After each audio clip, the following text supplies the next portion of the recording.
Mm, mm, mm, mm, mm,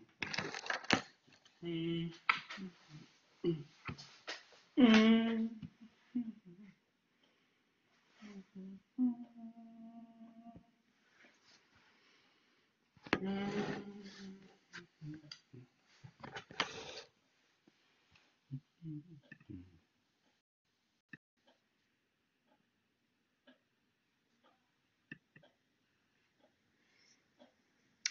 Hello, good morning. Believe it or not, 11:40 on a Monday. Not that that matters very much in virtual world, but this is lecture number 2 for English A10, following on lecture number 1, which is on YouTube. The URL is in on Quarkus. It's also in Quarkus. I'm recording this one on Quarkus. It corresponds roughly to the text of what's called lecture 2, which is under discussions. Um, a word about that. I'm not reading those lectures word for word. That would be boring. I'm trying to animate them, and that means from time to time I can I might divert into stuff that you don't see in the actual printed lecture, but that's all right. I'm not trying to just elucidate that lecture. I'm talking about the class as a whole. In some ways, I feel more like a storyteller than a lecturer. I'm trying to give you a sense of the story of the 20th and 21st century. To go over some of the ideas very briefly that are in lecture 1, perhaps the most singular event is what I've called the loss of transcendental certitude. And I made the case that the works of Darwin, Marx, Freud, and Nietzsche, which are representative, they weren't the only ones who were operating in their various domains, but the one thing they had in common is that they all sensed that there was something behind appearances. In my very short introduction, I mentioned The Wizard of Oz, and that's a very telling uh, example where you could Toto, who's just Dorothy's dog, she's a little like Darwin, Marx, Freud, and Nietzsche.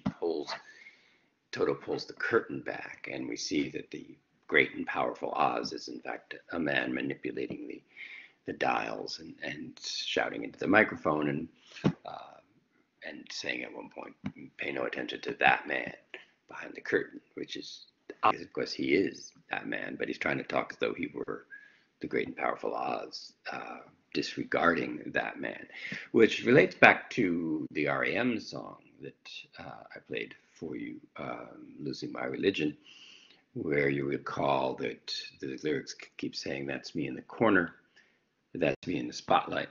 And in a way, the Wizard of Oz is the spotlight, and the man behind the curtain is the man in the corner.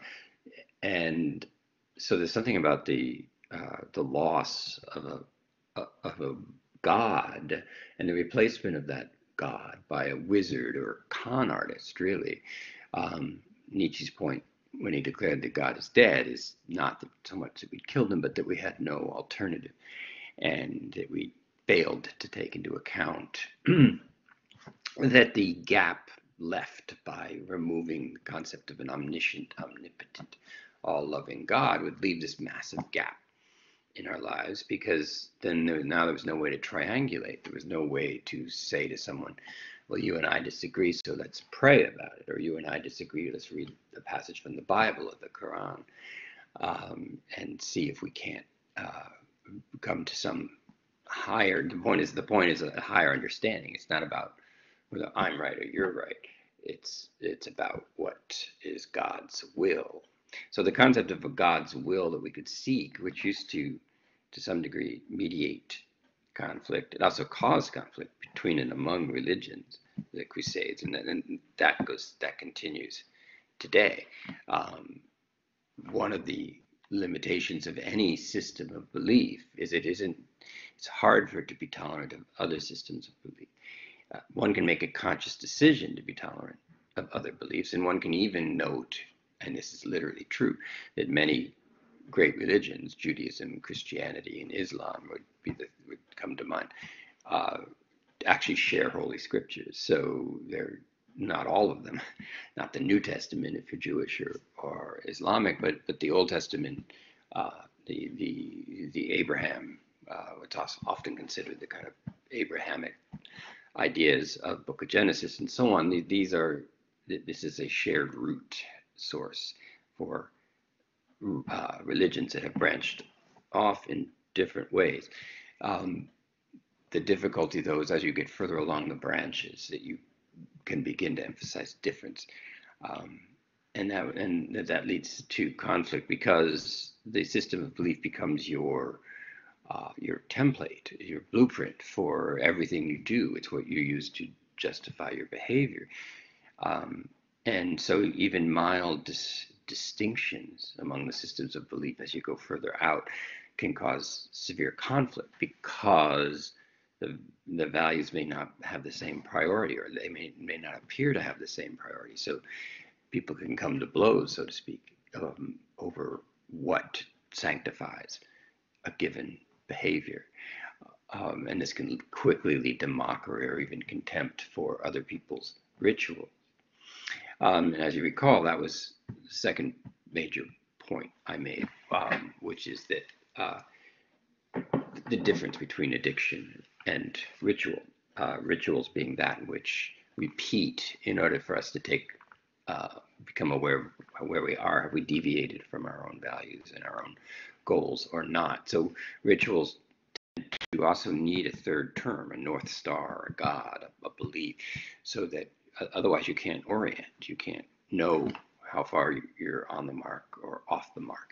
There's a lot of metaphors about, being on the right path or the wrong path, or being lost in the woods, or needing a shepherd because the sheep have lost their way. Not just with that negative connotation these days of sheep or sheeple, but more along the lines of a people looking for guidance from an omniscient source. That was an older idea of sheep shepherd, but that had presumed the shepherd had the best interests of the sheep.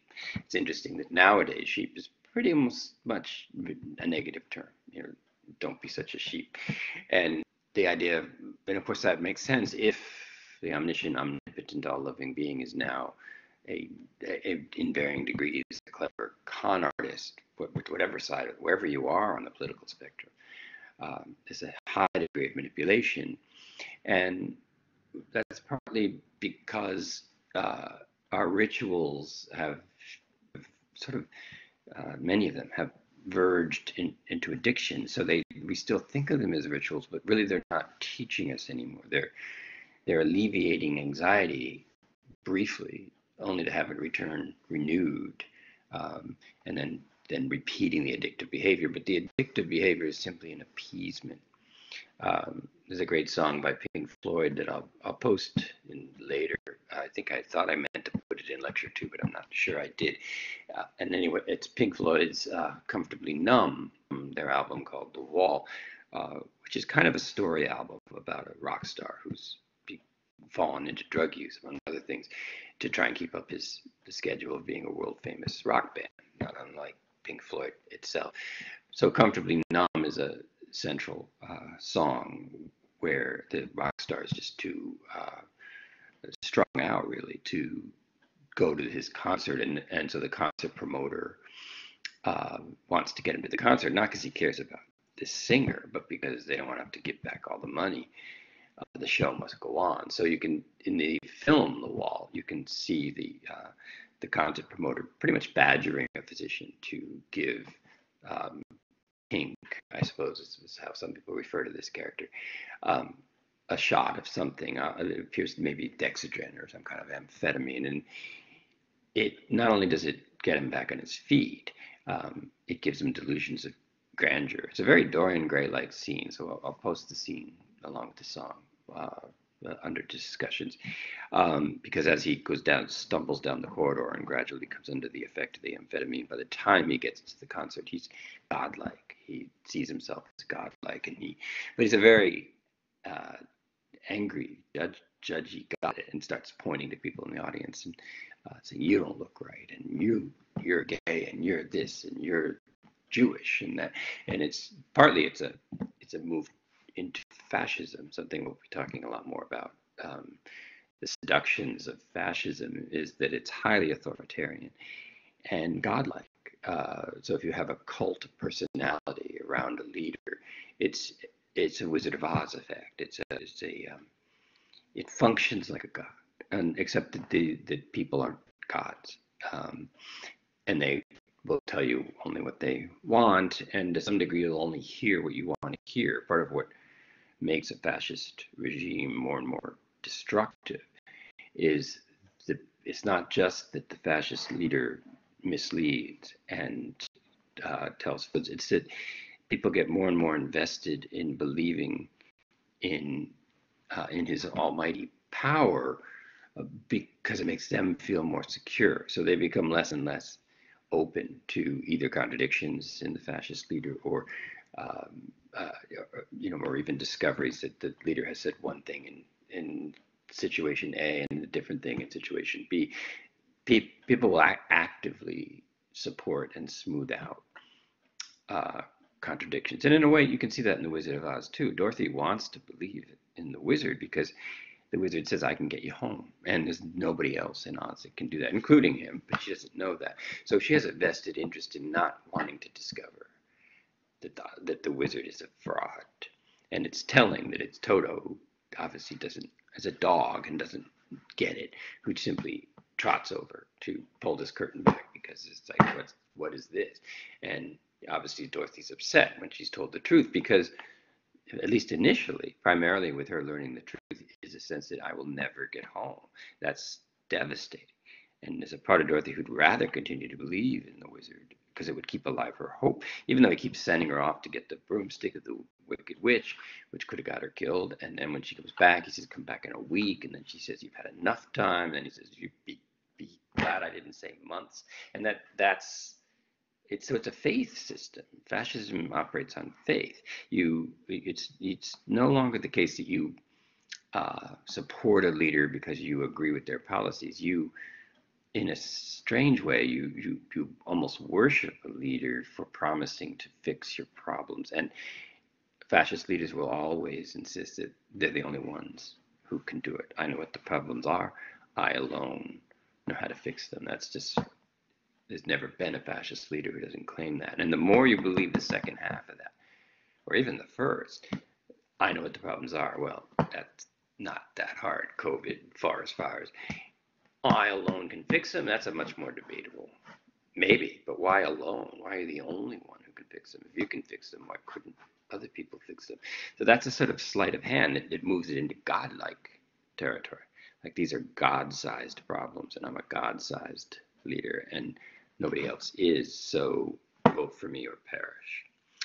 Um, so that is where addiction can become something where you actively participate. Dorian Gray is an active participant in his own victimization. He's clearly he's a victim uh, by the grandfather, and who pretty much murders his father, and which causes the mother to die, and then the grandfather ignores Dorian because Dorian makes him feel guilty about what he did. Um, that's victimization. That all happened to Dorian as a child. Where it gets tricky is that when Dorian Gray looks at the painting and says, I wish that the painting would stay. I wish that I would stay young and handsome and beautiful and the painting would decay. That's the beginning of participating in his own victimization. Um, and he keeps doubling down on it. Like every time when he finds out when he realizes he's been terrible to Sybil Vane because he sees the portrait starting to sneer, he vows to go back and fix things. But when he finds out she's already dead and there's no way to fix it, he allows Lord Henry to help him double down on the idea that it doesn't really matter. She never really lived. She just fantasized her whole life, and yeah, she was able to bring life to Shakespeare's characters because she had no life of her own. So it doesn't matter that she lost her life. She didn't really have a life to lose. This is the philosophy that Lord Henry and clearly on the one hand, Dorian Gray is being further victimized by a clever man who doesn't even realize. Lord Henry never does realize that the painting is taking on the consequences of Dorian's action. So Lord Henry's just having fun with this experiment. Like, why not get somebody to act out my theory that all that's left is sensation, and to do anything except pursue sensation is a waste of time and the act of a fool. Although Lord Henry's a voyeur, he doesn't live his own philosophy entirely. But he enjoys. He's delighted when he finds somebody, Dorian Gray in this case, who's going to live it, and that's also not unlike fascist leaders. I mean, the Wizard of Oz, if he wants to get rid of the Wicked Witch of the East, why doesn't he do it? How is it he can do anything but not that? And how is it he can send a 12-year-old girl to do it for him? He kind of pretends it's like, oh, I'm just busy, but in fact sends Dorothy to her really likely death, which somehow didn't happen. And so you can notice, that's another thing to notice about certain leaders is, are they better at sending you to do what they say they could do if they had time? They just don't have time, so you do it for them.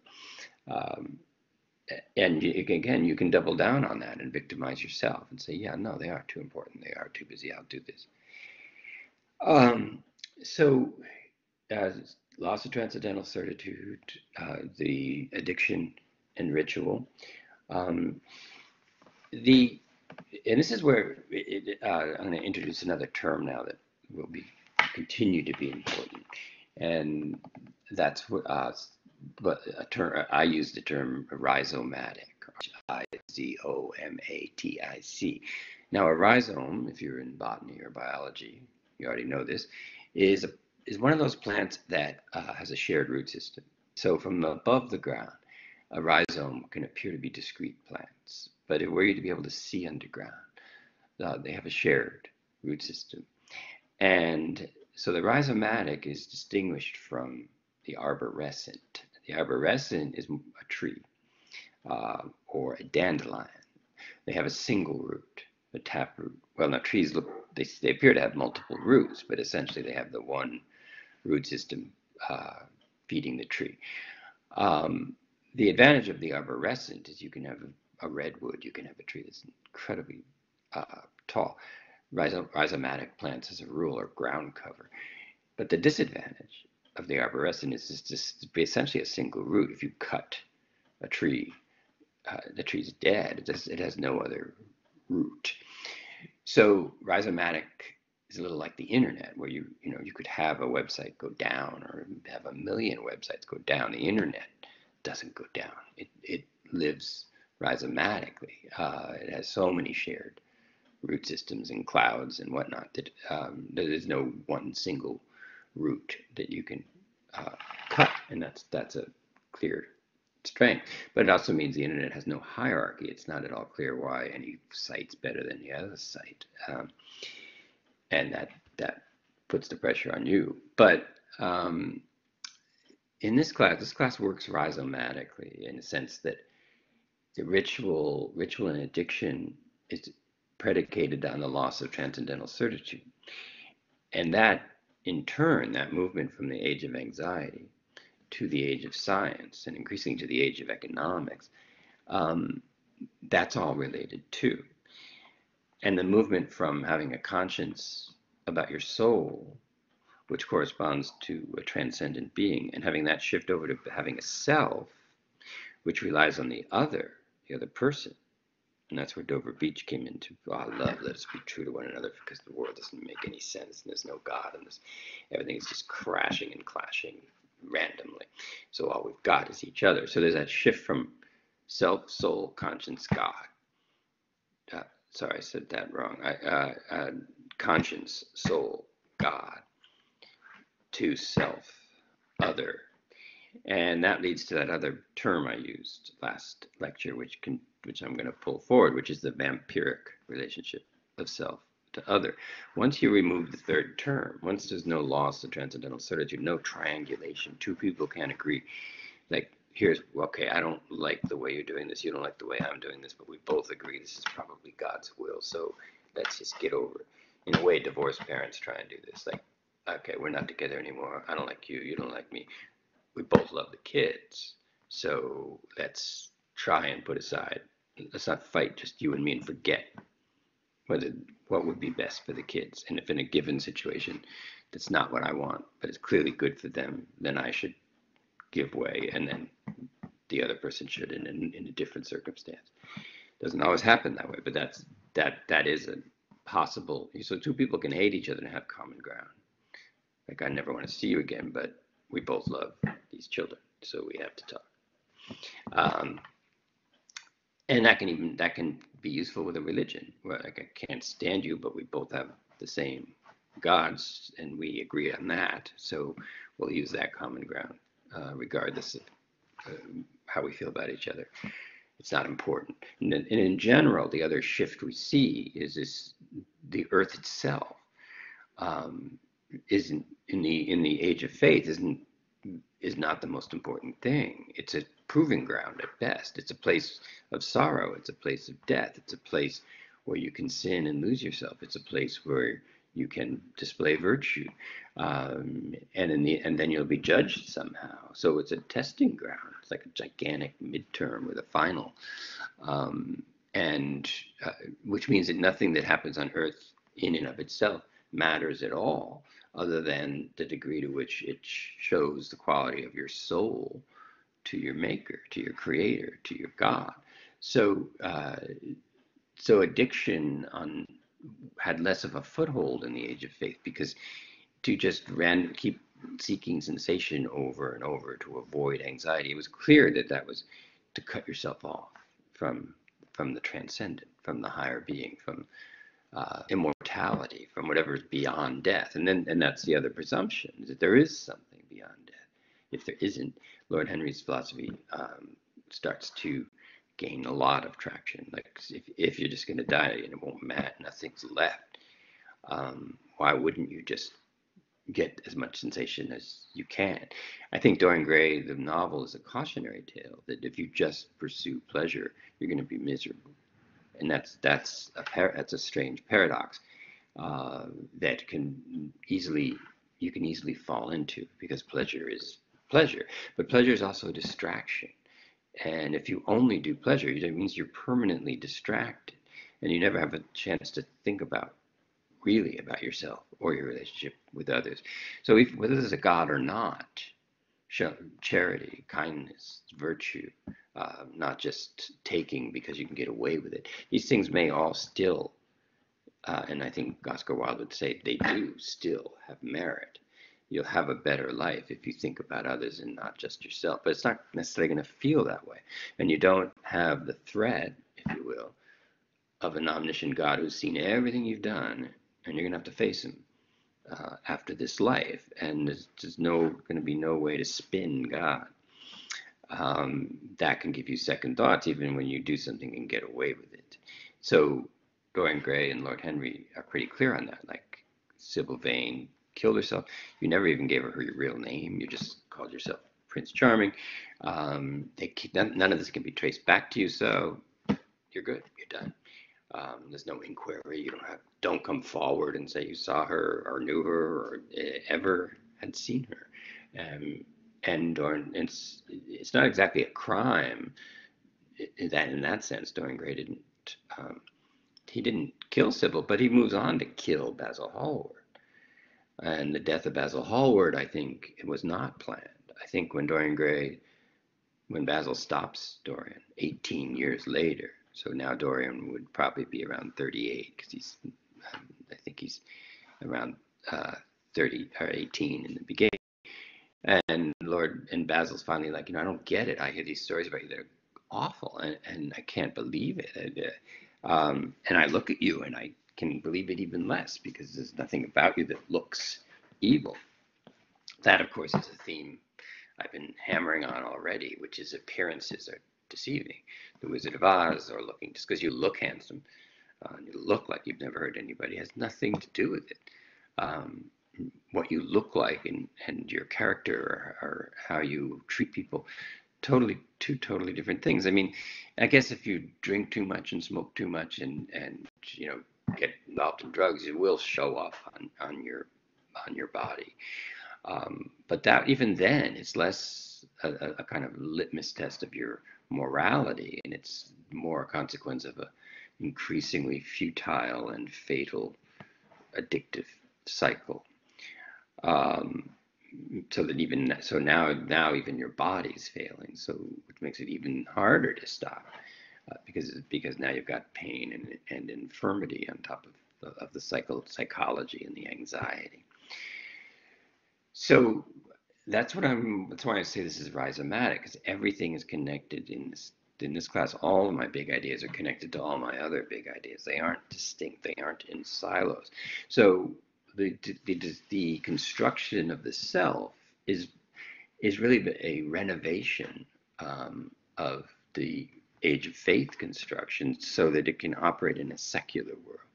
So the self always feels lacking. That's its point. That's its function.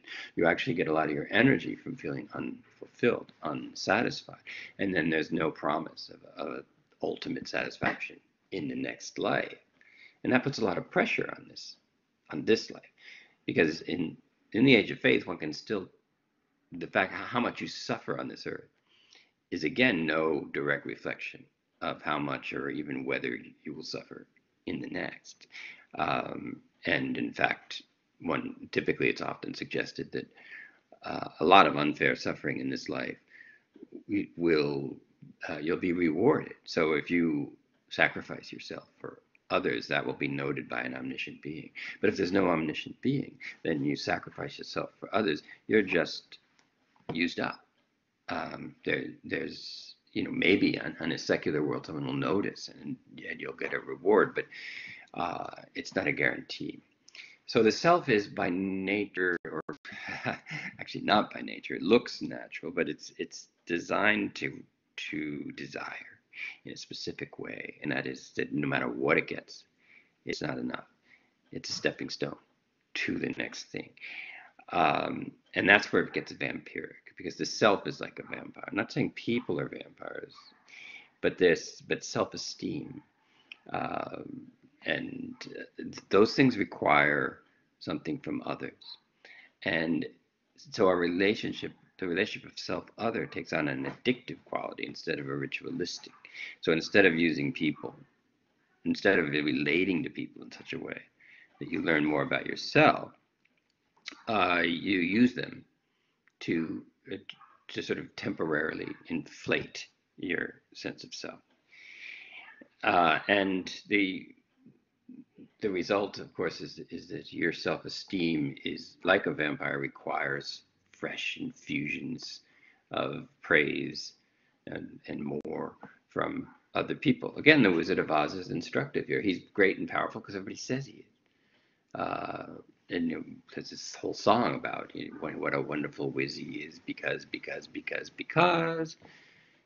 the wonderful things he does. What does that even mean? It's circular. He's a great wizard because he's a great wizard. It's a circular, as what we would call a circular argument. And sometimes that is what happens to the self. Like, I'm great because someone told me I was great. Now, the fact that I never call them back or see them again is like, whatever. And I'll go find someone else. And that's part of the problem, is because once somebody tells you you're great, they don't count as much somehow. And unless you move on to a deeper relationship, after a while, their saying you're great doesn't register. They've already said it. You've already used it up. So you need someone new to say you're great. And that would be, you could see that in with Dorian Gray and Sybil Vane, and also implied in Dover Beach.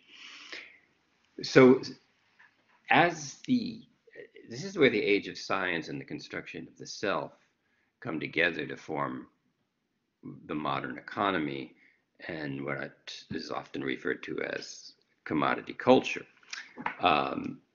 Because commodity culture is the movement from a world full of things that we need to being full of things we need, but also even more full of things we merely want and don't necessarily need. So commodities if you are different than objects. Commodities are basically advertised objects. So when you go into a store and buy a deodorant, you know, why do you, what deodorant do you buy and why? And to a certain extent, it'll be a brand that you recognize and possibly a brand that's been advertised. So with the product Axe, AXE, which was very popular 10 years ago. I don't know if it's still as popular, but it was marketed to young men, adolescents, and young men, I suppose, and simply in a way that was over the top. It was sort of comic. It was advertised as a sort of, as we might, or as my generation might have said, a chick magnet. So that if you wore this deodorant, women would just flock to you because you were wearing the deodorant, or somehow it was all about the deodorant. So the deodorant was something that propped up yourself from the masculine point of view. You were more, and so deodorants were called things like Brute, and men's cologne are called things like Essence and Stock and Granite. I think there actually is one called Granite. And this idea that a man is essential. Women's deodorants are called things like Secret. You know, like nobody knows. Pooch. It's not going to shift DNA, as far as I know. And it says, and we're told it's strong enough for a man, but it's made for a woman. There's nothing about it that looks like it's made for a woman, maybe a pink top or something. So this is more about gender constructions. And my point being that commodities and the Industrial Revolution and the age of advertising all converge to create this perfect storm where you now have a self that requires not just praise from people, but objects that are advertised as being what you lack, being what you need, being the thing that will complete you. There was actually a deodorant, I don't know if it's still on the market, but it was simply called Sure, S-U-R-E. And its slogan was, raise your hand if you're sure. And the double entendre here is, of course, you won't have perspiration stain if you raise your hand. But there's also this, like, it will give you self-confidence, like you'll be sure. So Sure is the deodorant for an age that has lost transcendental certitude. You don't have transcendental certitude anymore, but your deodorant knows, or you know, because of your deodorant. So again, circular, wonderful wizard because of the wonderful things he does. You're certain because you're wearing a deodorant that's Sure. None of that technically makes sense, but this is a lot of this is psychological. Advertising is, it's a propaganda of sorts, of a very specific sort. Um, and it's very circular. So Coke is it. What's Coke? It. What's it? Coke. What? Back to the wizard, the circle. It is Coke because it is Coke, and it's the real thing. We're told. The heck does that mean? So now we have Coke, it, thing, real. Those are all four interesting words, and Coke is not the real thing. Coke is it, which is. And what that means is that Coke is Dorian Gray. It's whatever you think it is. It's whatever you need. So if you're, at least the ideal behind the ad is that if you're tired or hungry or unsure, have a Coke. It's cold. It tastes reasonably good. So there's that attempt to associate a very simple idea of drinking when you're thirsty. And that's the difference between Coke and water, because if you're thirsty, why not drink water? Well, there's no reason not to. But the drink advertisements are really interesting because they show the difference between need and demand. Yeah, so you need a drink. Everybody does. You die without water. You don't need Red Bull. You may think you do. So all of these, when you don't need Coke or need a Pepsi or any number of things, what gets tacked onto to a need, drink or die, hydrate, shows how much demand has become a thing in modern times. What we demand is something that makes us feel fulfilled, but it's a demand that keeps coming short. It can only make us feel fulfilled while we're in the presence of what it is we're demanding. Our love, let us be true to one another. It's almost like she's Coca-Cola, or she's Red Bull, or she's she's a commodity. I mean, he's kind of commodifying her in that moment. And that becomes a way of being for the self, because instead of praying, you demand. Instead of asking, you purchase or acquire or possess. There's an element of possession behind "Let us be true to one another," as the way it's outlined in Dover Beach. So sensation substitutes for significance.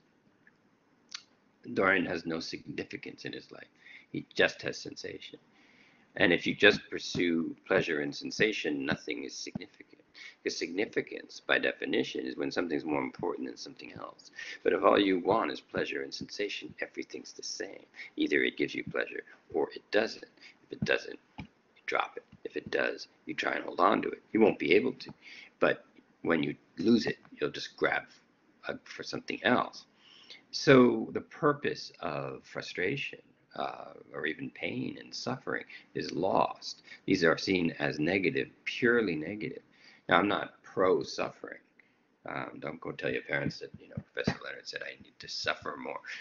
I don't need to say it. Everybody suffers. But what I guess the great lie of the 20th century is you don't have to suffer. Well, of course you do. You're human. People you love, well, you'll lose. Pets, people, relatives. Someone you love will say, I'm not interested anymore. That'll hurt. There's no way you're not going to be hurt. The issue is how are you going to experience it? And obviously in the age of faith, you can bring it to God. In the age of science and economics, you bring it to the mall and seek some kind of redress in surrounding yourself. Or you can seek it in the pub, or the smoking corner or whatever. It'll only satisfy the demand temporarily. So that suits commodity culture, or what's often also called consumer culture.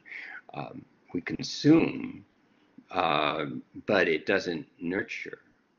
That's why the zombie is a current modern trope that's more modern than the vampire.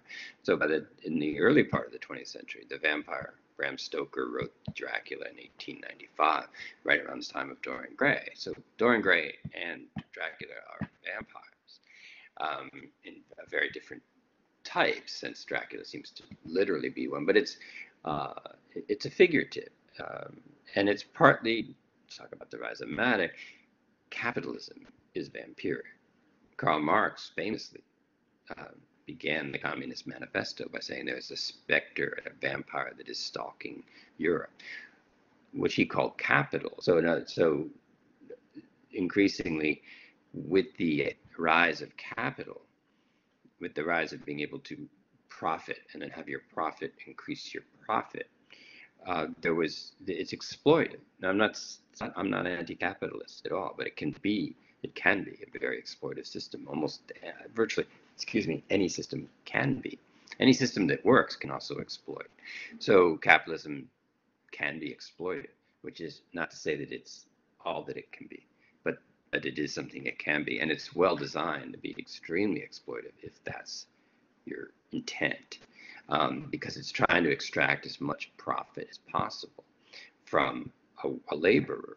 So when Matthew Arnold says, "Our love, let us be true to one another," he's a little like a factory manager extracting labor from his girlfriend. Like, you've got to work to make me feel better. That's certainly what Dorian Gray expects of Sybil Vane. Like, she basically quits her job, literally quits her job, doesn't want to be in the Shakespeare thing anymore. And he's like, well, without your art, you're nothing, and you're useless to me, and I'm disappointed. I never want to see you again. In other words, you're fired.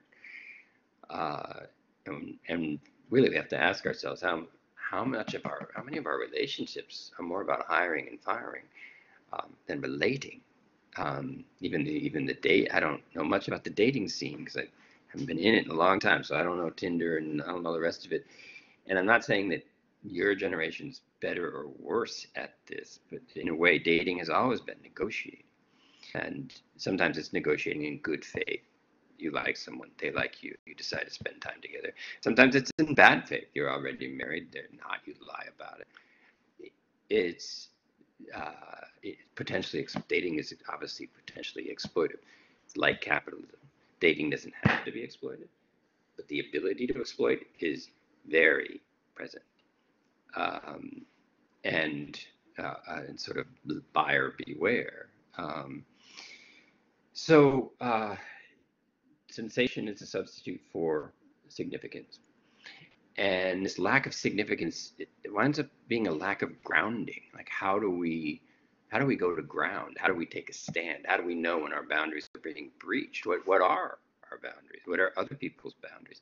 Capitalism is very good at transcending boundaries. So-called globalization is virtually replacing nationalism.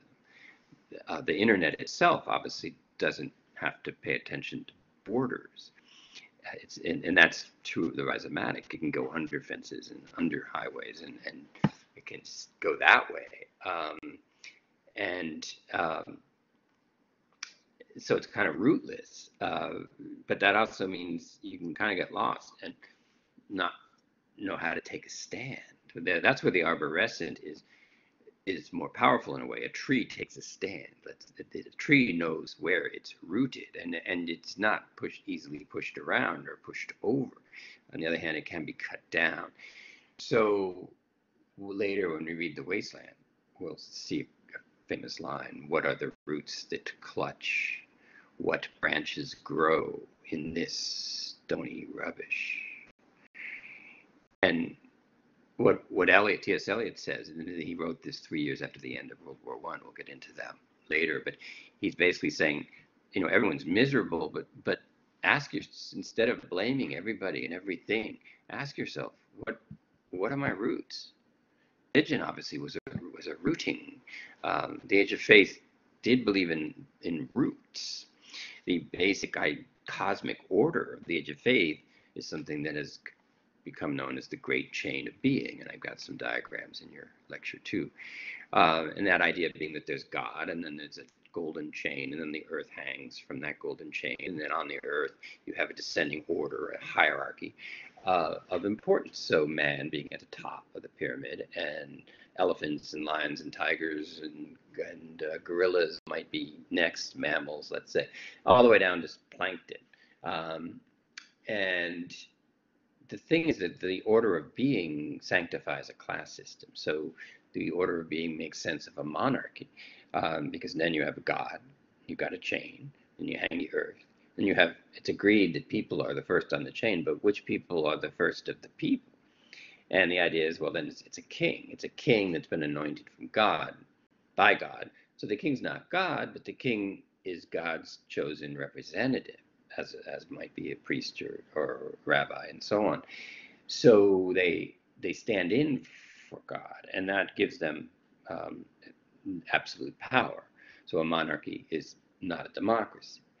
It's arborescent. If you can kill a king or kidnap a king, we've heard the phrase "a king's ransom." The entire order is in trouble. So again, the strength of the arborescent chain of being, but also the whole chain, if you break one link, can potentially fall. So this also became a way to enforce that everyone stay in their social positions. So born a carpenter's son or even the daughter, you live, typically things being as patriarchal as they were back then. If you were the son, you became a carpenter yourself. And if you were a daughter, you would marry either another carpenter or a blacksmith or something like that.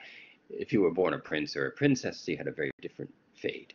And politics passed itself on through bloodlines, because it was presumed that bloodlines were the way for God to keep the connection to God. So the king would have a son, and that son would become the king. And a queen if it's a daughter, and there's a lot of complicated maneuvers as to who had the right to the throne, but it was very much along blood. As we move in to the age of science and economics, we of course moved to democracy. We had the French Revolution against the king. We had the American Revolution against the king. We had the Russian Revolution against the king. So in 1776, 1783, I think, 1917 for the Russian Revolution. So in every case, a monarchy was annihilated in one form or another, particularly brutally and violently in the Russian Revolution, where the Tsar and his family were slaughtered, so that there would be no way to restore the throne, because the bloodline was virtually wiped out. So democracy does again look like a kind of a step forward, where you vote, and you have representation. Divine right of kings anymore. So someone is in power supposedly because they've convinced enough people that they are acting in their best interest. So now they're not the Wizard of Oz. But of course, the fascist leaders, as I mentioned, can be the Wizard of Oz. So Hitler, Mussolini will be the obvious examples later, but they give themselves godlike properties, often with the encouragement and support of the very people that they also oppress. And that's not different. I mean, the French Revolution, they were starving to death. I mean, they stormed the Bastille because they were starving. Now, I don't know if Marie Antoinette ever really did say, when told the people, have no bread, let them eat cake. She may or may not have said it, but that kind of attitude seemed prevalent. Like, the poor, they were born poor. Why is that my concern? Like, that's where they are on the chain of being. So the chain of being, it snaps. And Darwin, of course, Darwin, Marx, Freud, Nietzsche, all of them destroy the chain of being, because Darwin, most obviously, saying that we're not a separate species. We're interdependent on everything, all the way down to the plankton. We're not. I mean, in some ways, we would appear to be superior to plankton, but if you're talking about the ecosystem, everybody's got a role, and for the most part, if you were to make all mosquitoes disappear, for instance, then everyone would enjoy cottage country a lot more. But the results would be fairly devastating. The bats would not have a food source. That who knows? So the weird thing is that there isn't so much a chain of being, but there might be, as Elton John tells us, a cycle of life. So things are related. The difference is that it's not a hierarchy. It's not that this thing is better than this other thing, which is better than this other thing, which is better than this other thing. Everything has a role. And in the great chain of being, if you pull something out of the chain breaks, suppose the entire system comes down. And it's not so different than that. But it's less politically and religiously sanctioned. So let me give you another idea, and I'm keeping half an eye on the time, but I think I haven't taxed too much yet. There's something in modernism and modernity that I call the PEPSI myths. Now, the first thing to say about this is that the great myth of our time is that we are a time without myths. We tend to look back at Greek myth or Native American myth or Native Canadian myth, and we find them fascinating, but we don't think they're true. So science is supposedly not myth, but I think science is the great myth of our time, which is not to say it isn't true, and it's not to say that the things it discovers aren't discoveries. It's just it's a system that organizes our reality. That's what a myth does. Even religion is also mythic, which is, again, doesn't say it's wrong. It's myth refers to the function of an overarching system, whether that's religion or science or even economics. I think it's a myth that whether Wall Street goes up or down has anything to do with how your family's doing or whether you got enough for a vacation or a nice meal. We've seen that with COVID. The stock market seems to be from a different solar system. It goes shooting up, it drifts down, it stays high. It doesn't seem very connected at all to what's going on in day-to-day reality, day-to-day work. And that's partly because the stock market is about how effectively money is making. It's not about how effectively people are making money. By the time money gets to the stock market, it's not connected to labor anymore. So you have $1 million and you put it in the stock market, and you can do well and get back 5 million, or you can do poorly and lose it, just gone. And it's not even a crime; it's just gone. So the stock market is rootless. It's not grounded. What are its roots? It's what grows. Nothing. Money. Money grows money. Um, and money may talk, but all it ever says is goodbye.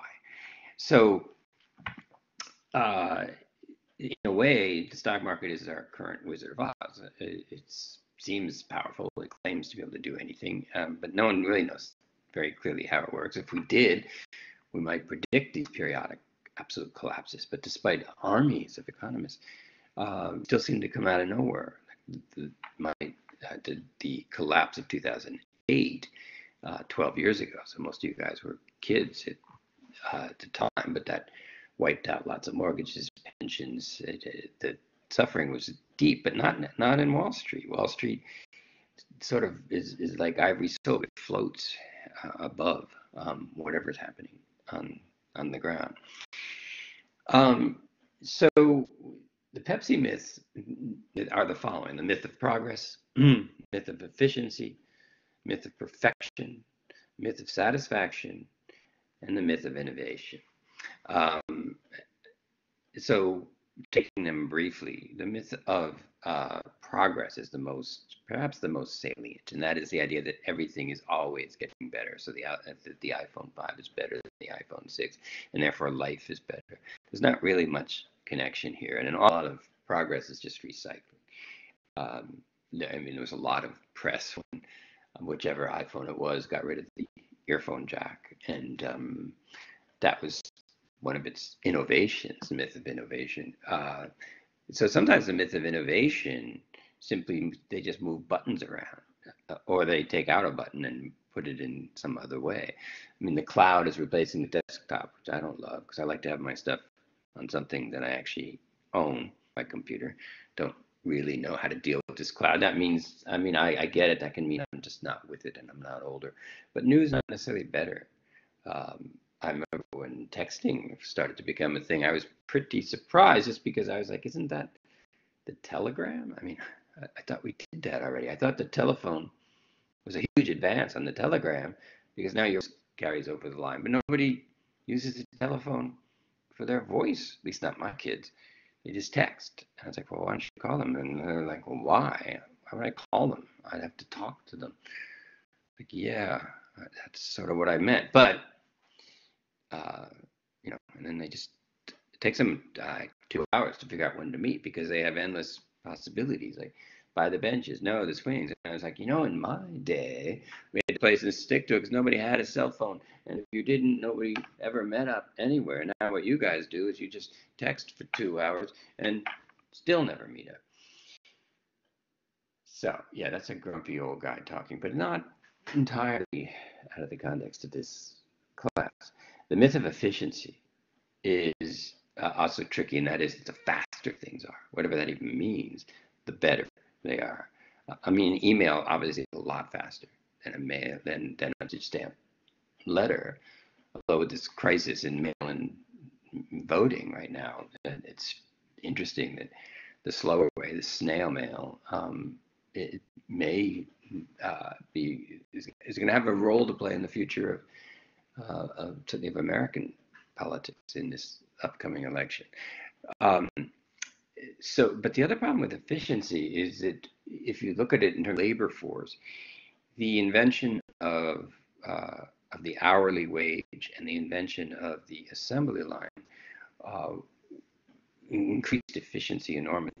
The assembly line was mostly known for the automobile and Henry Ford, and he was able to increase the rapidity with which automobiles could be built. The problem is that labor gets reconstituted as how much work can you get out of somebody in how little time. Most of you guys have summer jobs, so you know what I'm talking about. certainly if you're on some sort of telephone service, how many people have you called in an hour? How many people have agreed to subscribe to your magazine? How many hamburgers have you been able to serve? And we get into these efficiency. And the problem is that you combine that with hourly wage, and then let's say it takes you 1 hour to make 5 widgets, and you get $10 an hour, and you make these widgets on an assembly line. So they double the speed of the assembly line. Now you're making 10 widgets in 1 hour, but you're still getting $10 per hour. You're doing twice the work, doing twice the product for the same wage. That, of course, is profit that goes out of your control to the owners of the factory, and you can multiply that over and over again. So the hourly wage is combined with mass production can squeeze a body in a way, and just kind of try and squeeze labor out of it, which gets turned into profit, which is all that capital and money is a labor that's been extracted from people one way or the other, whether it's intellectual or physical. So poverty wages and the fact that the wages may not, and the minimum wage is barely budged in 50 years. And increasingly the economy gets addicted to this extraction process. The profits, you get addicted to profits. Profits, investment, interest, these are all addictive models. They don't produce anything. They don't reassure anybody. They simply reproduce themselves over and over again. And that's the difference between capital and surplus. Capital and surplus are technically the same thing. If I make something for $5, sell it to you for 10, my profit is 5. You could also say my surplus is 5. Now, before capitalism, surplus you sort of needed to share it. If you go back to hunting and gathering tribes, if they killed a big, saber-toothed tiger or some saber-toothed tiger, it would have to be shared among the villagers because the meat would go bad. So the difference, that's surplus. Surplus has to be shared before it goes bad. Money goes bad in that sense. So when surplus becomes capital, it gets reinvested. It doesn't go back to the village. It's not shared. It doesn't become a part of the community. It disappears onto Wall Street or the Cayman Islands or somewhere else, or into certain buildings and so on. So there's yet another reason wearing is not encouraged, whereas accumulating is. It's a difference, obviously, between sharing and accumulating. And accumulating can make you feel like you're safer. It can make you feel that you're doing better, but it's not really related. How much your stocks go up it might make you feel more, sure, but it's not really going to affect your literal life. Perfection. The myth of perfection is the driver of the self. And Dorian Gray, in a way, falls into that immediately when he says, I wish that the portrait would get older and I would stay perfect. And Basil Hallward falls into that trap. Like, how could you be doing these horrible things? You look perfect. So perfection is a facade, and it can hide any number of things behind it. And interestingly, if you want to see examples of the myth of perfection, you just look at cosmetic ads. They're how to make your skin flawless, how to make your lips infallible, how to make your eyes, something else, and no wrinkles, of course, and no signs of imperfection. Sylvia Plath, a poet we look at in A11, said perfection is terrible. It cannot have children. Meaning that if it bears no signs of life, it's not really living. And Dorian Gray, is a case in point.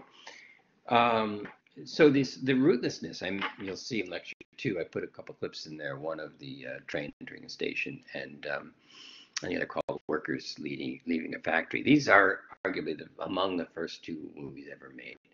Movies are mass-produced too. There are multiple images run by fast enough so that it appears things are in motion. There's a degree to which cinema, and we'll talk about this, is a mass production in the service of creating the very emotions that modernity tends to stamp out. So melodrama, sentiment, crying in the theater. Cinema is an emotion machine. It's a machine that is repurposed to help us feel in an era that's increasingly not honoring feeling as very efficient. Like a worker that's upset doesn't make as many widgets as a worker who's not. So if you're too upset too often, you can get fired. Or if you're depressed or if you're anxious, the workforce has no use for that. It doesn't contribute to production. And the myth of satisfaction is also, these are all related, of course, and that is that something can satisfy you permanently. If I just had this, I'd be happy. If I just had that, I'd be. Just like that demand, it will satisfy for the moment, but there's no root to it. It doesn't clutch, and things don't grow from it. And a lot of things that will give you a lasting satisfaction don't appear to be all that profitable. Helping out the elderly, doing something that doesn't in any obvious way profit you. We're encouraged to not see the point of that. But I think the deeper reality is that tends to stick with us more. It tends to be more satisfying to help somebody who needed it than to help ourselves, at least all the time. So those are the PEPSI myths. And the other thing that all these myths have in common, which really suits commodity and consumer culture, is they're all also what I would describe as a myths of deferral. So you're not, you haven't progressed to where you should be yet. You aren't as efficient as you could be. You're not perfect, but keep trying. You're not satisfied, but keep consuming. This isn't good enough, but keep innovating. So none of these myths ever have to account for themselves because they're always projecting into the future. It's they're what I call the not yet myths as well. And that is useful because that gives in function that makes them religious again in a strange way. God is perfect by just virtually any religious system. That's one of the ways you are aware of a God is that God is perfect and you're not. And so your goal is not to become perfect. Your goal is to align yourself with a perfection, which is God. But again, if there's no God, then you're the one who has to perfect yourself. And the self is a do-it-yourself project. It's designed that way. So make the self more efficient, make the self more perfect, make the self more satisfied. And all the self-help books, the very phrase self-help is a 20th century concept. Now Indigo has entire rooms of self-help books where it does seem like the self is a kind of Home Depot construction project that you can make better, make faster, make more satisfying to yourself, to others. The first self-help book was How to Make Friends and Influence People. So the way to a better self was to become better at persuading other selves to shore you up and to do what you needed and to do what you want. So I want to, last time I went over Dover Beach, line by line, or pretty much line by line. And as I move toward the conclusion of this lecture, I want to go through William Butler Yeats' The Second Coming. And as I tried to do at the first lecture, use this poem to show the next level of effect. Part of the feeling in Dover Beach is the shock of feeling disconnected from the great chain of being. That things aren't ordered anymore. There's the shore and the waves and the rocks are just going back and forth like ignorant armies clashing in the night. Beyond shock and beyond this desperate plea of the narrator of the poem, that he sort of grabs at his lady companion the way you grab at a passing log if you've just been tossed off of a boat. It's not all that discerning. It's just like you grab it. You don't ask what kind of log is this. It's like, it's a log. I'm hanging on. Otherwise, I'm going to drown. So the dominant affect in a lot of Dover Beach is shock, followed by nothing, followed by the end just shocks. If Dover Beach were a movie, you would just have a fade out on a hopeless battle. So by the time we get to the Second Coming, William Butler Yeats writes this. He wrote it in 1919. So we're jumping ahead a little bit. We're even jumping beyond Heart of Darkness, which is where I want you to turn your attention for next week. And I have to rearrange. My lectures may be slightly confused on this point, so don't jump to lecture 3 quite yet. I think that I may have put stuff in lecture 4 that I meant in lecture 3, but I'll straighten that out. Don't worry about it. Let me, since I mentioned that, let me make a rough point as you segue toward Heart of Darkness. Heart of Darkness is the geopolitical allegory, and Dorian Gray is the psychological allegory. This is just a way to start to think of them together. So Dorian Gray is to Sybil what Europe is to the Congo. The psychological moves to the geopolitical. So Dorian Gray exploits and extracts resources from Sybil Vane. Europe exploits and extracts resources from the Congo, primarily ivory, although later it would be rubber, and from the rubber trees there, but we'll talk more about that later. But just to give you a start on what does this book have to do with Dorian Gray, it couldn't be more different in some ways, but there's a very strong rhizomatic connection, which we'll be exploring.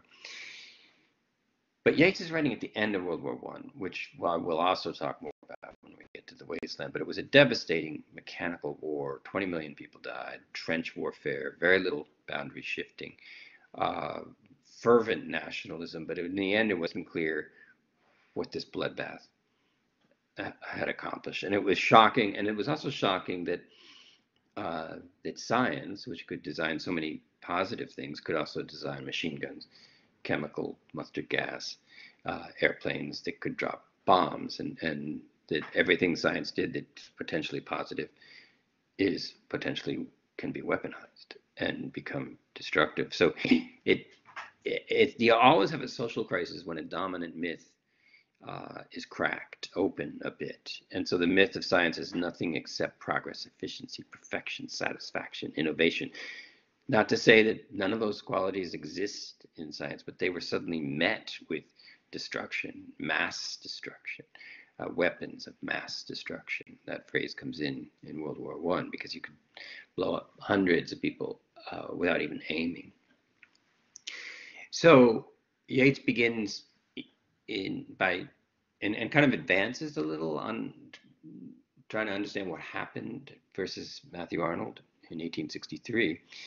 Turning and turning in the widening gyre, the falcon cannot hear the falconer. Things fall apart. The center cannot hold. Mere anarchy is loosed upon the world. The blood-dimmed tide is loosed, and everywhere the ceremony of innocence is drowned. The best lack all conviction, while the worst are full of passionate intensity. So let's pause and go back. The first metaphor, which doesn't last the whole poem, it literally, but it becomes, it summarizes the whole poem in a way. Turning and turning in the widening gyre, the falcon can never be the falconer. Now, the sport of falconer, which was also called the sport of kings, falconry.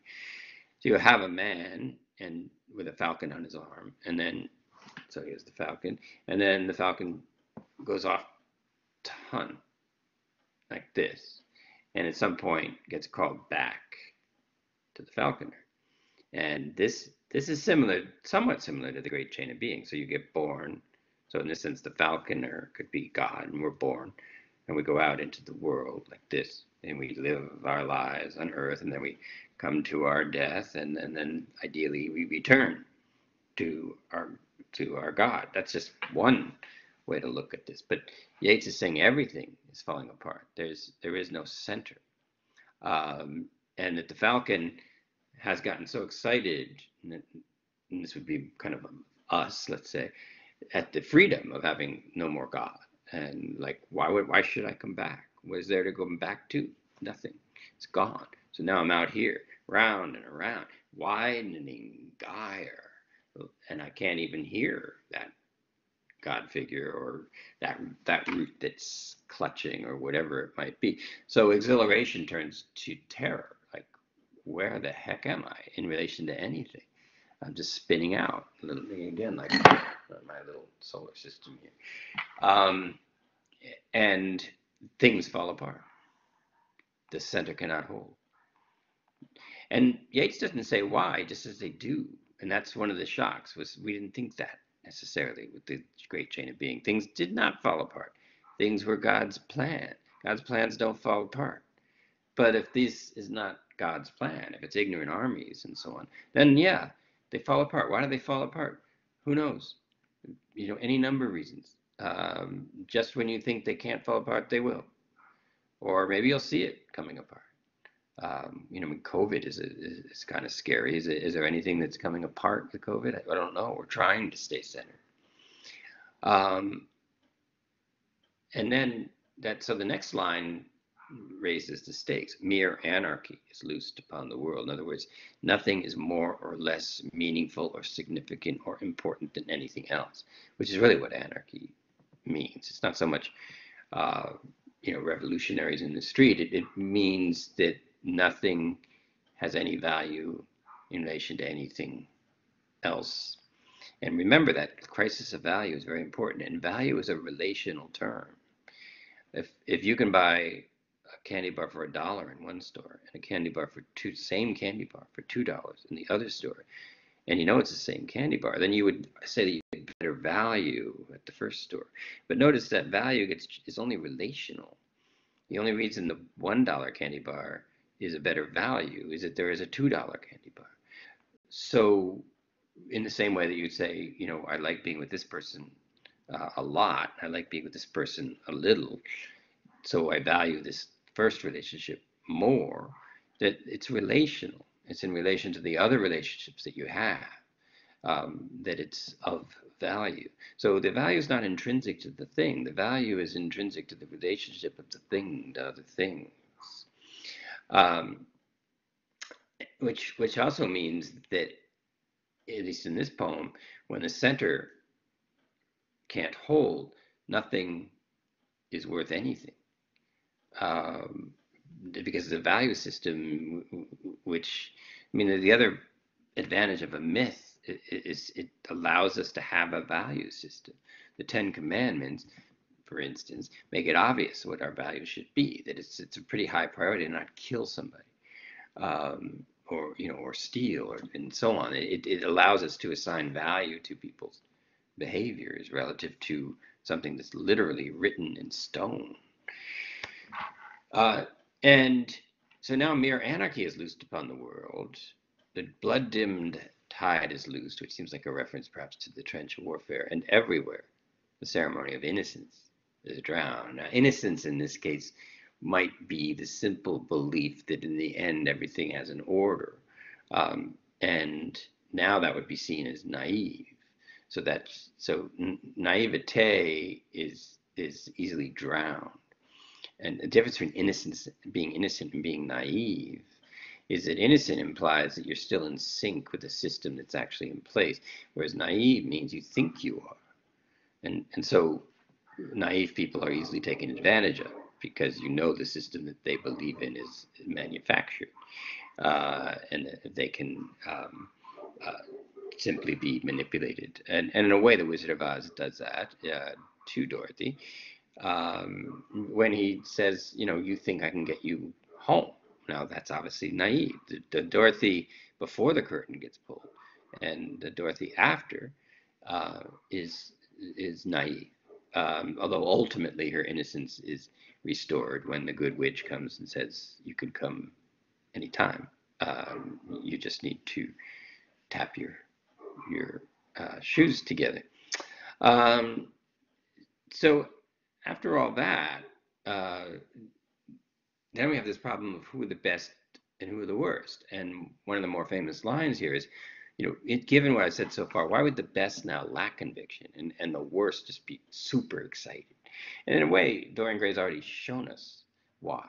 Um, because there's no restraint on seeking sensation and profit and exploiting people. There's, if there's no center, if there's no judgment, if there's nothing is stopping you. So if you're already somebody who's inclined for whatever reason to take advantage of everybody you can, as much as you can, whenever you can, however much you can, then this is your world. And if, on the other hand, if you're trying to make ethical and moral choices, I mean, willing to forego a pleasure because it might actually hurt somebody else, well, then you're just stupid somehow in this world, or you're a loser, as we hear a lot, or you're a sucker. These phrases have come back in, and being nice to somebody can can be evidence of being a loser now, or being a sucker. We hear so much about weakness.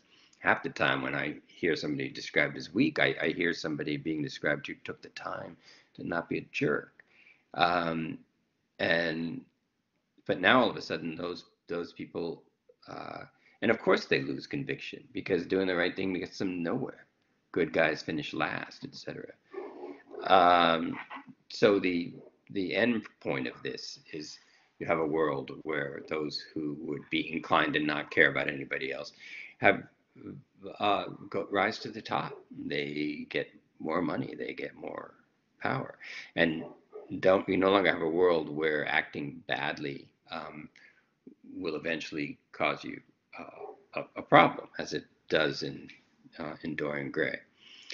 Um, so the best lack all conviction, while the worst are full of passionate intensity.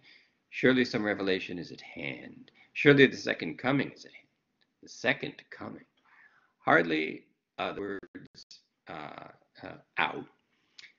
When a vast image out of Spiritus Mundi troubles my sight, somewhere in the sands of the desert, a shape with lion body and the head of a man, a gaze blank and pitiless as the sun is moving its slow thighs while all about it reel. Shadows of the indignant desert birds. The darkness drops again. But now I know. Now let's back up a bit. So a vast image out of Spiritus Mundi. Spiritus Mundi would have been a book of world religions. All the religions of the world, all the myths of the world, every system known by which ordering occurs. Now, what happens to this poet is that in looking at all these great religions, uh, he suddenly has a revelation um, in the wish that dog would stop yapping.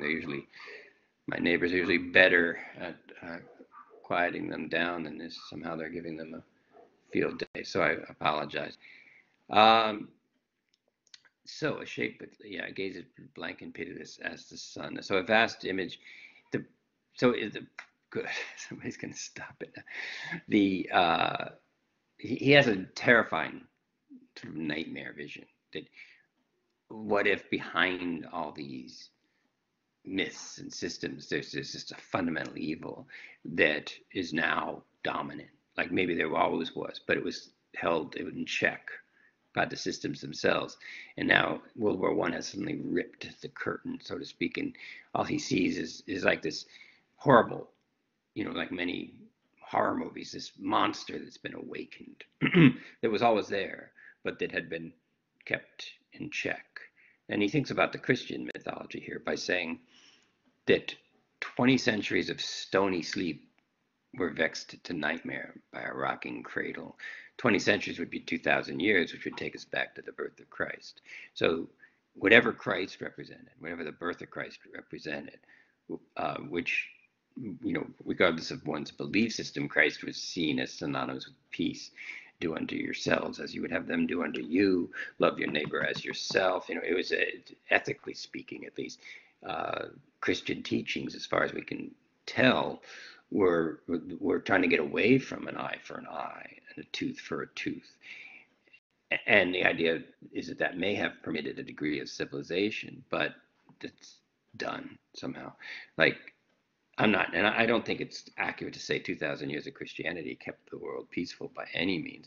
But Yeats's point, I think, is that Christianity itself is cracked, as is any sort of belief in a ultimately benevolent system, which means that now the beast can emerge. And most religions do warn against some kind of beast, some kind of the whore of Babylon, or the beast with the 100 eyes, or the 666, the mark of the beast, and so on. There's something that is kept back. In Greek myth, it's the Titans, and so on. And what rough beast? Its hour come round at last, slouches toward Bethlehem to be born. Now we know that Christ was born in Bethlehem, most of us, and I won't assume Christian knowledge because we have a wonderfully disparate culture in all of our classes here at U of T. But so Christ was said to have been born in Bethlehem, that there was no room at the inn, so he got born in a barn in a manger, and this is essentially Christmas Day and all those endless Christmas carols. And it's the shepherds from the east, they see the star and they follow it, and the wise men come and so on. That's one version of all this, but it's now Yeats gives us this much more startling image of, what if we don't get the God we want, but the God we deserve? In which case, what is it that's actually slouching towards Bethlehem? Not our salvation, not our redemption, but our certain doom. So this shift it's really a shift to the self once again, and it's rather alarming that we get the God we deserve. And Wallace Stevens, who's a poet, modern poet, that will be, I think we'll be looking at one of his poems if we have time. Latter part of the course, we'll see. But he said something. He said it's the myth, and it's the belief. Sorry, it's the belief and not the God that matters. And by that he didn't mean God doesn't matter. He meant that all we know of God is through our belief. And all we can see of what other people know of God is through their belief. And whatever you believe in is therefore your God. So, of course, in an age of faith, one assumes there's a God, and then we come to a faith in that God. What's happened, that's been reversed in the 20th, 21st centuries. Now there are no gods other than what we believe. So the Wizard of Oz doesn't exist unless you believe in the Wizard of Oz. He doesn't continue to exist because you don't believe. I mean, the idea of atheists is that God doesn't cease to exist because some people don't believe in God. But now a God is whatever you believe in. So your God can be money or deodorant or another person. It's the belief. And even so that you can judge, or when I think about people arguing about religions and various systems of belief, to me the proof is, what is it that your belief allows you to do?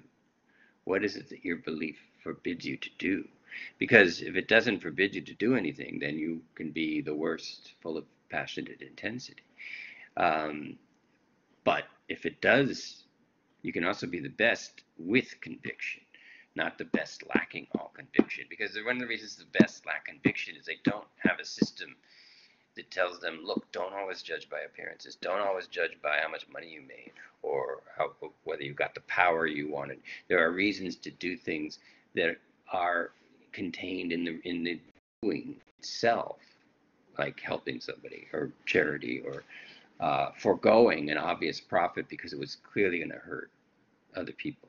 Like somebody saying, hey, I know you're already in a relationship, but I don't care. Why don't you use me anyway? I mean, not that we put it that way, but and then you're like, well, no, I'm not going to do that because first of all, I'm with somebody else, and that would hurt them, and that would hurt me, and that would hurt you, like because I'm not available, and I would just be using you, and eventually it would all fall apart. So that takes, and then that's potentially a kind of sacrifice.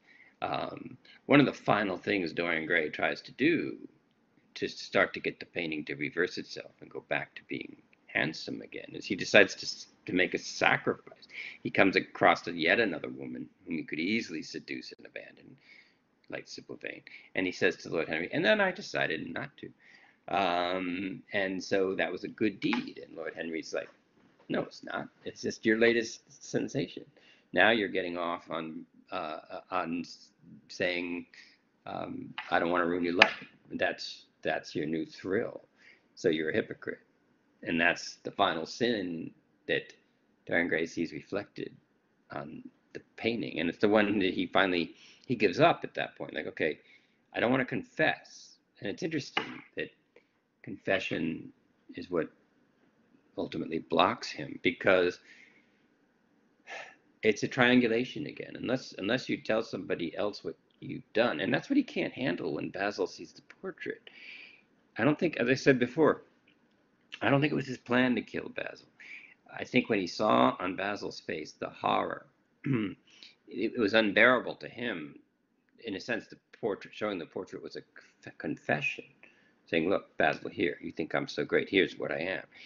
And then when he sees that, he's not prepared. Dorian Gray is not prepared to deal with that influx of guilt and remorse and self-hatred. And he can't think of anything else to do except kill the only person who's ever seen the connection. So he kills Basil Hallward. He forces Campbell, his friend, to make the body disappear. Campbell commits suicide later, like so many. Basically, Dorian Gray's victims either wind up in opium dens or they wind up taking their own lives, or both. Uh, and he can't imagine confessing, and that's when he finally decides, well, look, I destroyed Basil because I could see by his face how horrified he was by the things I've done. This painting knows what I've done, obviously, so I'm going to kill the painting. And then he slashes at it with the knife, and then he's found dead, a knife in his heart, the painting pristine and beautiful as it ever was. And this is another place, I think, where there's an element of a cautionary tale here, which is as we go through life, we'll make mistakes. We will hurt people's feelings. We need to do it, we need to learn a little at a time. So you push someone down in second grade and they cry, and you're like, oh, yeah, that wasn't so great. You don't want to not feel anything, not feel any of the consequences of anything you do until you're in, for 40 years, and then in one moment of the stabbing of the painting, have all of the remorse hit you in one blow. It's going to kill you. The idea is you adjust. You do something, it hurts people's feelings, you realize it, you get your own feelings hurt, you realize it, you didn't like that. And you begin to realize there is a point, religion aside, there is a point to treat other people with respect, because you don't like it when you're not. And why should you if you don't bother with anyone else? I mean, if that was, we're back to the worst, being full of intensity. Like, I'm not going to respect you, which means you're not going to respect me either, but I don't care, because what I'm going to do is have enough power that I will disrespect you, and then when you disrespect me, I will deck you for it. I will destroy you. And so power becomes much more important than relationship, and coercion and forcing become pretty much seen as the only way to operate, and expecting other people to do the right thing because you're going to try and do the right thing. That, once, as I mentioned before, that makes you the loser and the sucker. One last point I'll make, because this will come up. It's come up in lecture 2 a little bit. A lot of this gets back to how do we construct reality? How do we make meaning in the world? Because your reality, what you understand to be real, is to some degree equal parts significance and meaning, and which together constitute value. That's like, how do you know, how do you even decide what your reality is? And I'm not saying your reality is false, but your reality is not all that there is of what's real. Reality is a subset of everything that is real. So, in an age of faith where God is real, then your reality is a subset of God, where you try in a miniature, if you will, a microcosm, and you can constitute your reality with reference to this thing that's bigger than your reality, the real of an omniscient, omnipotent, all-loving God. But once again, what's the real now? And to use the, let's say, your grade point average. Is your grade point average the real? It can function as the real, because everything you do, this class, this lecture, the midterm, all the other classes, adding up to 4 years, all of that, that's your reality. You're enrolled, and you're going to get a B plus or an A minus, or a C minus, or you might even flunk. That will constitute your reality, because it will be something that has significance and meaning in relation to your grade point average.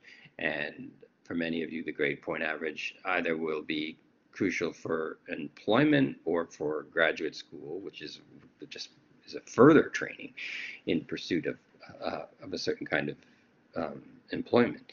And one reason you're all here is, on a certain level, you don't need me to lecture on this all the time, that you'd prefer to not have a job where you're a wage earner at the mercy of.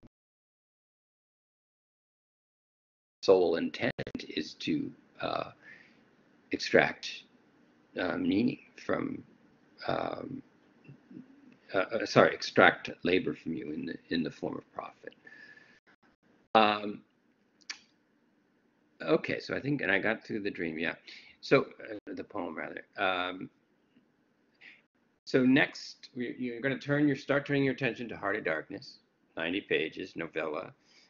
You'll read a lot about the jungle. It's going to be at times confusing, and that's deliberate on the part of Conrad, the author. He's confused. You're going to watch a man named Marlowe try and go upstream to find a man named Kurtz, because Kurtz, who used to send back more ivory than anyone else from deep in the interior of the Congo, the ivory has stopped coming. And there's something called the company. So you get the beginnings of a look at a corporation. They want to know what's going on with Kurtz, not because they care about Kurtz, but the ivory's drying up. So he was the most productive. They didn't care about him one way or the other, as long as the ivory kept coming downstream to them. Now it's stopped. I have to figure out what's wrong. And Marlowe essentially gets hired to try and drive a steamboat up the river to find out what the heck is going on with Kurtz. And what's wrong with Kurtz, and what Marlowe goes through as he tries to find his way to Kurtz is the essence of the novel, which we will talk about next week. So I'm going to sign off, and I will have an open class hour on Wednesday from 11 to 12. So perhaps I will see some of you then. Okay, thank you very much, and I will see some of you at least on Wednesday. Bye.